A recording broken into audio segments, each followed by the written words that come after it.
Imaginez un duel épique, digne des plus grands contes. D'un côté, le renard, ce maître de la ruse, avec son pelage flamboyant et son regard vif.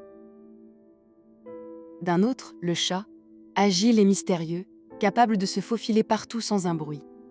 Mais si ces deux-là se croisaient vraiment, qui serait le vainqueur de cette confrontation inattendue? Aujourd'hui, on va plonger au cœur de cette question qui pique notre curiosité. Préparez-vous à découvrir les super-pouvoirs de nos deux héros à quatre pattes, leurs astuces secrètes et ce qui se passerait si le destin les mettait face à face. On va explorer leurs forces et leurs faiblesses, et croyez-moi, le résultat pourrait bien vous surprendre.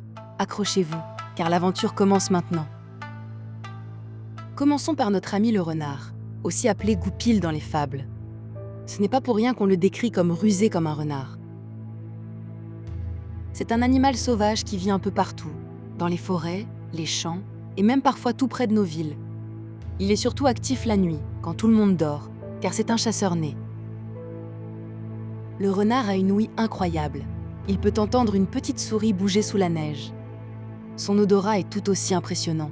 Il peut repérer une proie à des dizaines de mètres. Côté repas, il n'est pas difficile. Il mange de tout, des petites proies comme les rongeurs et les lapins, aux insectes, en passant par les baies et même les restes que nous laissons traîner. Ses dents sont faites pour attraper et tenir, et il peut courir assez vite, jusqu'à 50 km/h sur de courtes distances, grâce à ses pattes fines et musclées. Sa technique de chasse est souvent spectaculaire. Il fait un grand bond pour retomber avec précision sur sa proie. En gros, le renard est un stratège, un coureur et un sauteur de talent. Maintenant, tournons-nous vers notre deuxième combattant, le chat. Qu'il soit domestique ou sauvage, le chat est un petit prédateur incroyable. Il est connu pour son agilité, sa souplesse et son incroyable équilibre. Un chat peut se faufiler dans des espaces minuscules, grimper aux arbres avec une facilité déconcertante et sauter de très haut sans se faire mal. Ses griffes sont rétractiles, ce qui veut dire qu'il peut les cacher quand il marche et les sortir en un éclair pour chasser ou se défendre. Le chat, c'est un sprinteur sur courte distance, capable d'accélérer en un clin d'œil, et ses réflexes sont ultra rapides. Son régime alimentaire est principalement carnivore, des souris, des oiseaux, des insectes. Il est un expert pour attraper les petites bêtes qui bougent vite. Il est aussi très territorial. Il considère son jardin ou sa maison comme son royaume, et n'aime pas qu'on y mette le nez. C'est un vrai acrobate et un maître de la discrétion. Alors, si ces deux-là se rencontraient, qui l'emporterait? Imaginez la scène. Un renard curieux s'approche un peu trop près du territoire d'un chat. Le chat, avec son instinct de protection, ne se laisserait pas faire. Le renard est plus grand, plus lourd et a une morsure plus puissante. Il pourrait tenter d'intimider le chat par sa taille et sa force. Mais le chat, lui, a l'avantage de l'agilité et de la vitesse de réaction.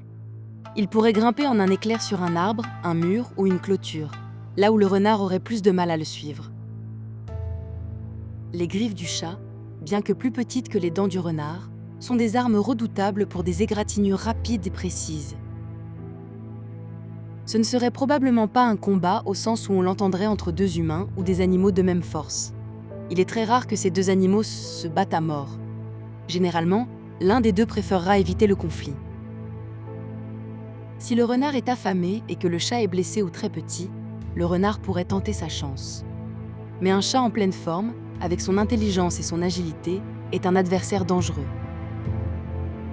En réalité, le plus souvent, le renard chercherait à éviter une bagarre qui pourrait le blesser inutilement. Et le chat, bien qu'il défende son territoire avec férocité, saurait qu'un adversaire plus grand est un risque. La plupart des experts disent qu'une vraie confrontation directe est peu probable. Le chat utiliserait sa ruse pour s'échapper ou se cacher, tandis que le renard, étant un animal sauvage qui évite les blessures à tout prix, préférerait s'éloigner. Le renard est plus opportuniste, le chat plus territorial. Donc, le vainqueur ne serait pas celui qui met l'autre au tapis, mais plutôt celui qui évite le combat ou qui réussit à faire fuir l'autre sans se blesser. Le plus souvent, le chat s'échapperait en hauteur, et le renard partirait à la recherche d'une proie moins risquée. En fin de compte, la vraie victoire serait celle de l'intelligence et de la survie, et la ruse de l'un répondrait à l'agilité de l'autre. Personne ne veut d'une vraie bagarre. Alors, si vous avez aimé cette exploration fascinante, n'oubliez pas de jeter un œil à notre prochaine vidéo, juste là.